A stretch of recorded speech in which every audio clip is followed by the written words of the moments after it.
Pernah dengar kata people pleaser nggak?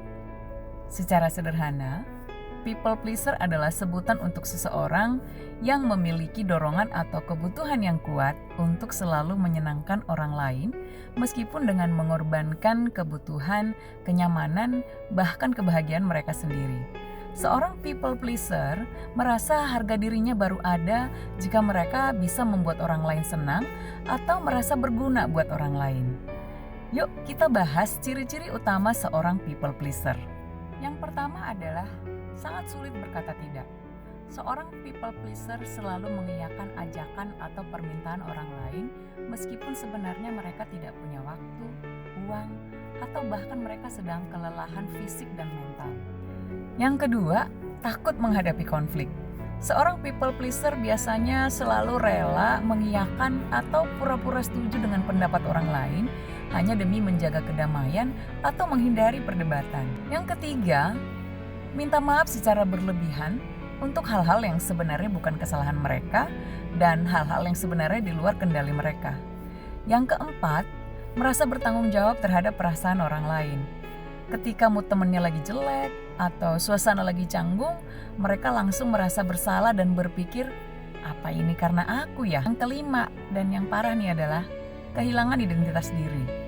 Karena terlalu sering mengikuti kemauan orang lain, mereka sampai bingung apa yang sebenarnya mereka ingini, hobi mereka, dan prinsip hidup mereka yang sebenarnya. Secara psikologis, sifat nggak enakan ini sebenarnya nggak muncul begitu saja.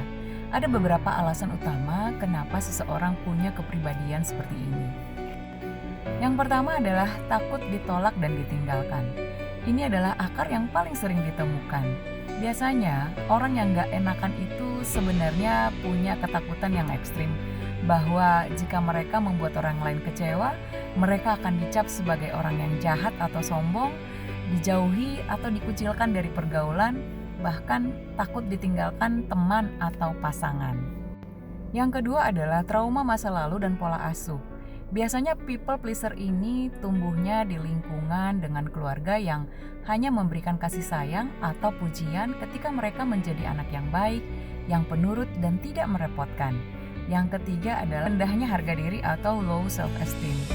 Mereka merasa tidak cukup berharga sehingga mereka terus-menerus membeli kasih sayang dan penerimaan orang lain lewat validasi dan bantuan. Dampak buruk menjadi seorang people pleaser. Meskipun kelihatannya seperti orang baik, tapi menjadi people pleaser yang ekstrim itu sangat tidak sehat karena yang pertama akan mengalami burnout. Yang kedua, gampang dimanfaatin atau dimanipulasi. Orang-orang toksik sangat suka dengan orang people pleaser ini karena mereka biasanya akan sulit menolak permintaan mereka. Penting untuk diingat perbedaan menjadi orang yang baik dan menjadi people pleaser. Orang baik menolong karena mereka tulus dan mampu menolong. Seorang people pleaser menolong karena mereka takut dengan konsekuensi jika mereka menolak. Menyayangi orang lain itu baik, tapi kita tidak bisa menuang air dari teko yang kosong. Isi dulu diri kita, baru kita bisa mengisi orang lain.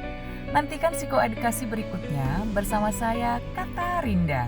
Stay healthy and stay real.